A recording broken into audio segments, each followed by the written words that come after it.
Hi guys, and welcome to At Home with Elisa. Today I wanted to give you a little garden update. It is the very middle of winter here, though it's a beautiful sunny day. Currently in my greenhouse, obviously, and it has been lovely. It's been very sunny. It's been rather dry this winter, and we have had some gale force winds, so that's made life a little bit interesting. I've had to use my 100-mile-an-hour tape on my greenhouse more than a few occasions to try and keep the roof on. I'm just needing it to stick around and hold on until probably October, and I think by that point then it'll be too hot in here to actually have any seedlings in here. Then I can move things out into the garden. I can put a new roof on, so it desperately requires a new roof. But I wanted to give you a garden tour today. I wanted to start off in the greenhouse, obviously, so let's have a little look around. So this is my greenhouse. I currently have a whole heap of seedlings being started here. As I said, we're in winter, so I have seedlings ready to go out into the garden, and obviously all my supplies that I require as well. This greenhouse has actually only been up since I think it was August last year. So I've really enjoyed having the space to keep things dry, because we had excessive rain last year and I couldn't keep anything dry and everything went moldy. So just having a space, like I've got some seeds over here that I've been using, obviously dried flowers that I've harvested. Just here is some bulbs that need to get into the ground. I'm running behind. You can only do so much, and that's my newspaper supply that I stick down on the bottom of all my garden beds. I just wanted to show you though, look at these ranunculus. So these are ones that I sowed the same day as I sowed some outside, and it's amazing the difference a greenhouse can make. So just stepping outside of the greenhouse now, I was lucky enough to score a whole heap of Australian natives. So I've got some Dianella, which are due, you can't cut them back in winter due to the threat of frost, I believe it is. So I need to cut those back very soon, and then lush new green growth will come up from them. And I also have some coastal rosemary. One or two of them got squashed. We fit all these plants in the back of my husband's work cart along with 5 humans. So it was mighty squashy. Excuse my shadow. It was mighty squashy, but yes, we got them home. I think they were like $3 each. It was like the bargain of the year. So we couldn't knock them back. So I have coastal rosemary. These will mainly be used for landscaping outside of this actual flower and vegetable garden, but I keep everything down here so I can keep an eye on it and water it. Just to the side here, I obviously have some daffodils and some ranunculus. So these ranunculus were sowed the same day, but I'll show you my big garden bed. It's amazing the difference a greenhouse can make. And starting off with the ugliest area, you know why when you want to see something ugly first. That's just my utility area. I am planning to grow star jasmine up here so that and put a gate here, so that area will be hidden. And I'd ideally love a shade cloth over the very, very top of the roof, just so that in summertime, I can keep some plants alive in here. Summer is very hard for us. We have very, very hot summers. I'm on the central coast of New South Wales, which is roughly equivalent to a zone 9B in the US, and we do have very, very hot summers and very cold winters. So this tree here is a dwarf mulberry tree, and it's just coming out of dormancy. I inherited this from a friend who gave me 2 of them. So I have one on this side of the garden, one on the other side. I am looking to obviously remove that gravel and sink that into the ground. It's just in a temporary pot at the moment. And then we have a really large flower garden here at the very back of my garden. So this one here, I have along the very back, I have white sweet peas, and I also have star jasmine growing. And I'll just show you the extent of, sorry, I'm just trying to avoid the sun, but you can see the actual extent. Well, you can't see, it's on a lean, but our TP is actually on a lean just because of the gale force winds that we had. So that TP has all different coloured sweet peas growing on it. So I have the plain white in the very background with the star jasmine that I'm hoping will cover this fence as a more permanent basis. The sweet peas obviously will just be annuals. And then I have the colour here of the sweet peas. I do also, just in here, I have a Mystic Spires blue salvia, which has gorgeous little flowers on it, but it is coming to its end. So this is a perennial, so I just need to come in and essentially kind of trim it up. You can see where the leaf structure is, so I need to trim off just along here, and then it will flush out again once this more warmer weather hits. I also have some beautiful pale pink petunias that I just thought were really pretty. They're again probably needing a good cut back. I noticed yesterday that some of them were looking a little bit on the rough side. So these are not super petunias. We can't get super petunias here. They're just a petunia. So going forward, I do have some ranunculus corms just in here with some snapdragons. I'll be doing like a flower field, so rows and rows and rows of flowers in this area here for a cutting project that I've got coming up. As I said, I have that one dwarf mulberry over there, and this is my other one, and it's obviously already broken its dormancy. So I really do need to put this at the top of the list to get it into the ground. I'm pretty sure that they are little baby mulberries. So that should be some yumminess coming. So this is the very back of the garden. Obviously I have some landscaping fabric down. I do have rocks covering some of the landscaping fabric already. I have a friend's son who comes and does some labouring for me during the school holidays. He was unable to come these holidays, but he will be covering this area here for me with rocks. And then we have over here our little potted area. So my potted area is just plants that I will be either using in this garden, and in particular like this gardenia will go just outside of our garden. I do also have some roses in here, but I also have a lot of landscaping plants. We are yet to do a lot of the landscaping outside of this actual garden. So we will be using a lot of these plants for those landscaping projects. Some of the favourites that I've got here is this grevillea. Now this is a peaches and cream grevillea. It's yet to get a lot of its peach colour. It usually comes down this end, but I love grevilleas. And then we have some leucadendrons here as well, which are part of the Protea family. So I'm really loving some of the natives that we've chosen. Again, some of them are South African natives, which we kind of claimed as our own here as well, just because they grow so well in our climate. And this is a blueberry plant. So this blueberry plant does extremely well for me, but I have learnt my lesson and I need to make sure that I cover it, because every year the birds get them. So we did get quite a few last year because I netted it, but I need to net it better this year. And then we can go to the part of the garden that actually is pretty much finished. So again, I've got more weed matting down here. This needs to be weed matted, but most of the gravel and that is finished on this far side of the garden. So this garden bed here is purely filled with ranunculus.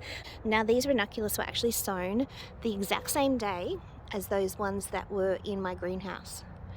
And look at the difference. Obviously the greenhouse being warmer, they were managed to germinate a lot quicker.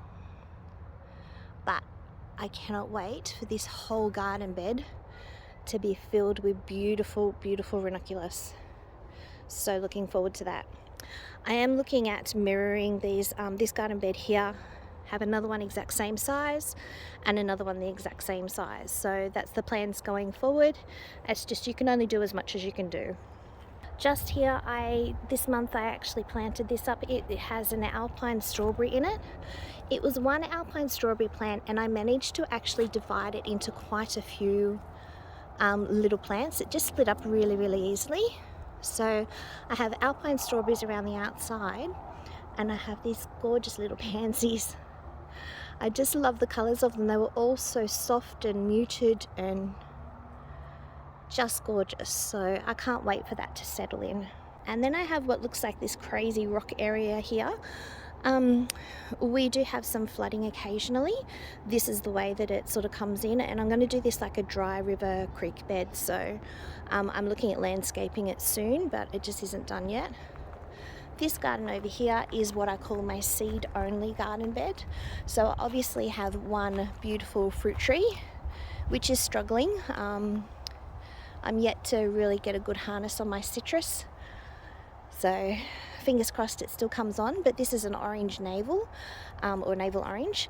I only put seeds in this one here because, again, just due to flooding, not that I expect that we would flood again, but I don't want to take any risks because it's a lot of hard work to clean up after. So I'll just put seeds only in here, and again that will be a flower field project that I'm sort of working on something which I'll announce soon, and I will need a lot of flowers for it. So that will be a flower garden bed along with the very one at the back there.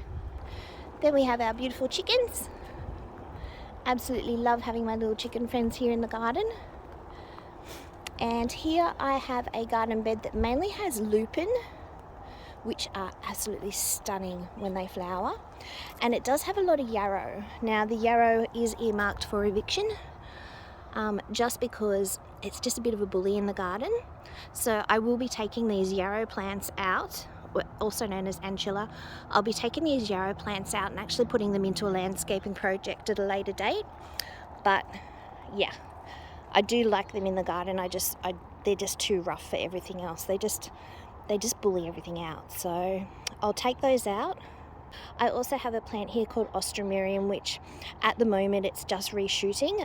Come spring and summer, it flowers absolutely beautifully. It really is just gorgeous. So I'm not sure if I'm going to be transplanting that because it didn't struggle in the heat last year, but I am looking at hooking up a watering system this year, which should help a little bit more. So I might leave it here and we'll see how it goes this year.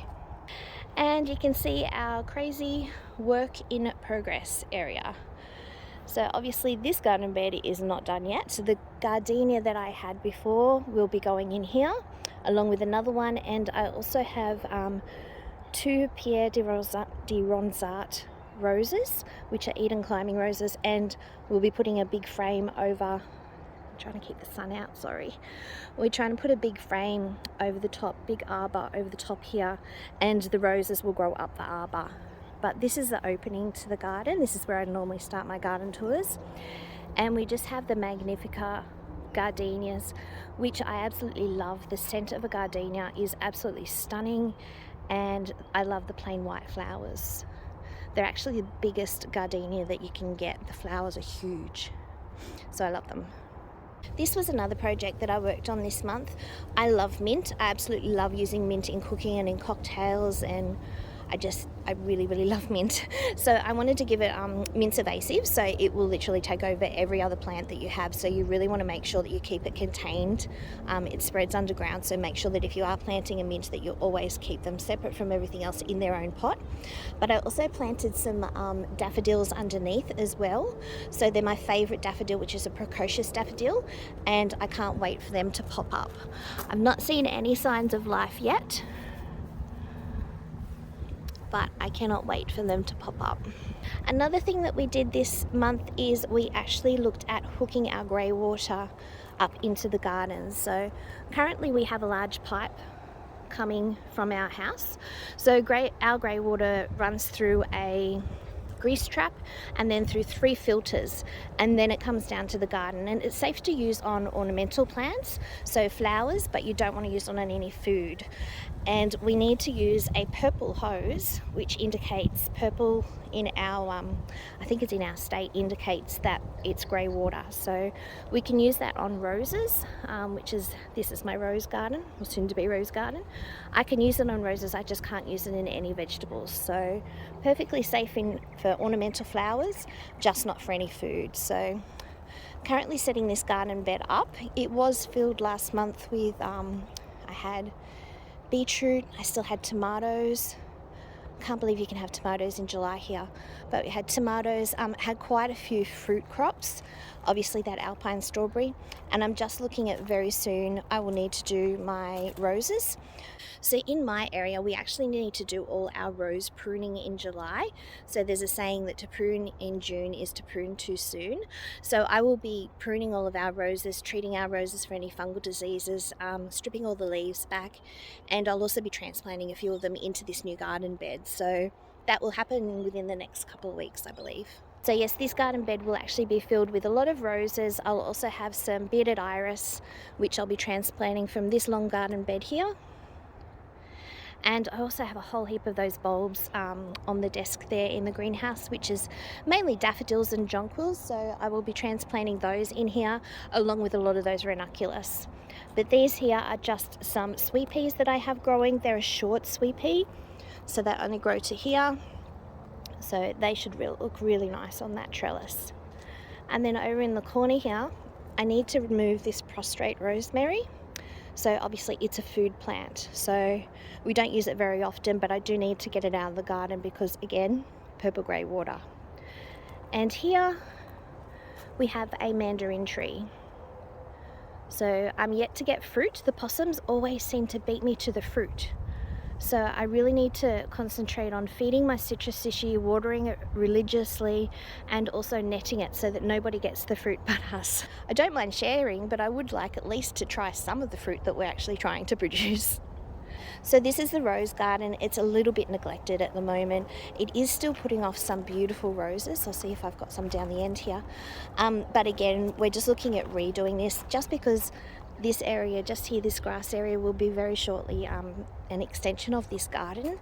So I need to be able to create a walkway to go into the garden area. But look at this gorgeous rose. Isn't that just stunning? I just love the colours on roses. So yes, this area just here will be an extension into the new garden area. And then further up this way, right up where I was standing before with that citrus tree, will be an extension into the new garden area as well. Love it. Can't wait to get this area working. Pumpkin patch, cornfield, sunflower field, zinnias. I just cannot wait. We probably won't put raised garden beds in straight away, just because I just want to live with it for a little while and kind of use it as a flower field or a fruit field, like a farming area. So we'll see how that goes, and then we'll eventually, once I work out the plan, we'll put the raised beds sort of over here once I work it out. So I really have saved the best gardens for last. So these are the ones that I've actually been working on this month alone. A lot of these strawberries that are here will actually be transplanted out very soon. They are still producing fruit, which is fantastic because they're such a lovely snack. They're still producing fruit, but I will be putting them in. Remember how I said before that I've got the 3 garden beds going here? Well, this one that's going just here will be my strawberry bed. So they just require different soil. I'll be putting my blueberries with them because they like really acidic soil. So a certain soil type, the strawberries and the blueberries will go together. Now I do have some dwarf peaches which they're deciduous, so they're about to lose all their leaves, which is perfectly fine. But I have noticed that I've got some scale on them, so I'm going to have to treat them. I only noticed it this week. Here I have my gaura, which is kind of like butterfly bush.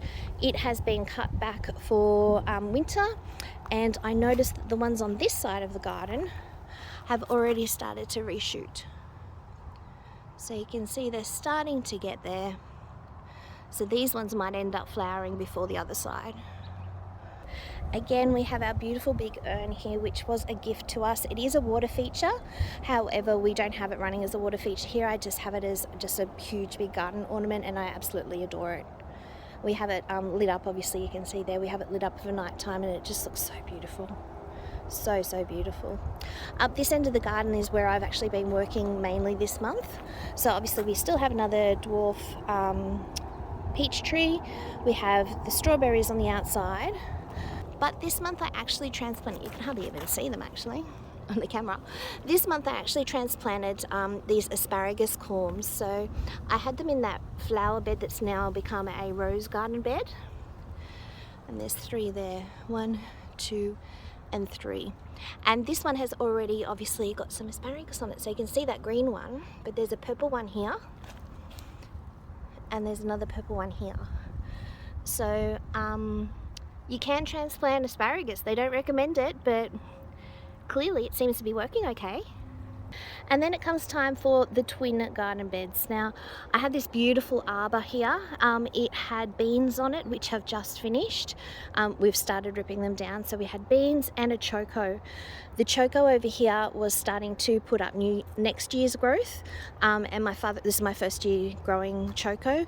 My father-in-law said, cut it all off, take it all down, because you don't want it to start trying to grow just yet. So I did that. So it's all been dying off and I've just been taking it down. But these garden beds here are what I've been mainly concentrating on, because I had some onions and some garlic I desperately needed to get into the ground. Just on a little side note, this is Rosie. Rosie is our oldest chicken, and she's having a lovely time here at the day spa. Aren't you? That's it. You have a good time. So I believe Rosie's 6 or 7 years old, which is pretty old for a chicken. She's retired, but she's living her best life and I love it. She's beautiful. She's our biggest girl. Anyway, back to the garden. I have lots of garlic coming up and I'm so excited. Last year we had terrible weather and the garlic really suffered. So I didn't have a good crop. So I'm looking forward to a good crop of garlic this year. I planted quite a few in this area here, and I think I've got 4 rows, so I'm looking forward to harvesting those. This ring here is just a placekeeper. When I was putting all the bulbs and obviously all the little seedlings into the ground, I wanted to make sure I didn't plant in this area here because we're about to get a fruit tree and plant it right in the middle, so I was just making sure I didn't disturb anything that I'd already planted. And just here I have some little onions. Now these onions were actually struggling when I put them in the ground. I recently had an unexpected sort of prolonged break from the garden, and those onions had actually been sitting in their punnet from the nursery for about 6 or 7 weeks, and they desperately needed to go into the ground. So they were not looking the healthiest when I put them in, so I don't expect like 100% of them to take off and me to have a great crop, but if they were willing to try and fight to live, then I wanted to provide them with everything that they need to flourish. So I've put them into the ground. If some of them actually don't come up, I'll just put like a lettuce in its place or a beetroot or something like that, so I've still got things growing there. And along the arbor I have just planted some peas. It is pea season for us. I'm actually a little bit behind. As I said, I had that break from the garden, so they ideally would be like, knee high or waist high by this point, but that's okay. I've still got some time, so I've planted them on this side of the arbor and I will plant them on the other side of the arbor in about 3 weeks, just so I've got like this one I can harvest first and then I can harvest the other side second, kind of like succession planting. Also this month I actually ended up planting up this pot. It was a hanging basket actually, but I'd had it sitting in my little utility area for quite a while and I wasn't using it, and I thought I just really want to plant up just some plain white pansies and violas. So look at those little faces. Look at that. Isn't that just so cute? So that's a viola and the pansies are a little bit bigger. And that's the pansy. So just really cute. Now I did put some tulips in the base as well. So there are a pink tulip, absolutely stunning, and I can't wait for these to come up. I haven't seen or felt anything come up yet. It's probably still a little bit too early, but I can't wait for those. By that point I'll have a nice sort of coverage of white pansies and white violas, sort of filled it in a little bit more, and then the tulips should come up above it, and nice pale pink tulips, which should look really pretty. And then we come to the last garden bed. As I said, this other side of the arbor, I will be planting some peas along here in a couple of weeks. I'm just giving the other side a chance to get ahead. The arbor will be cleaned off very shortly. We started that yesterday, my daughter and I. I still had this tomato producing fruit. I took the last one off it yesterday. It's got some little ones here, but they're not worth keeping, so I'll cut that off at the ground. The dahlia as well. So this is a dahlia left over. I had dahlia cornflake, which is my favorite dahlia. I will again chop that off at the ground. The tubers will stay there. Underneath here I also planted up some more onions. So I have brown onions, red onions and white onions, and I really wish that I had done a video when I planted them, because now I can't remember what's what. Doing these videos is such a good garden diary. It really does help me keep track of things, but I need to make sure that I do things on camera, not just plant it up and call it good, because I should have made a note of it and I didn't, and now I don't know what color onions I've got where, so I'll find out when I harvest them. But around the sides here I've just got some silver beet just there, silver beet there. We are playing around with this irrigation system. It's just a weeper hose, so I plug my water into the very end of it here, and then the weeper hose pumps through. So I'm playing around with the watering systems this year because I really want them in place by the time summer hits. I just have a lot of spring colour here. This is a gorgeous, look at this. So this is an anemone. I do have a few of those planted here. They're left over from last year. They just come back up again. I have a delicious looking silver beet. It had some bugs on it, but I've given it a lot of attention and I think I've gotten rid of the bugs, and it looks yummy.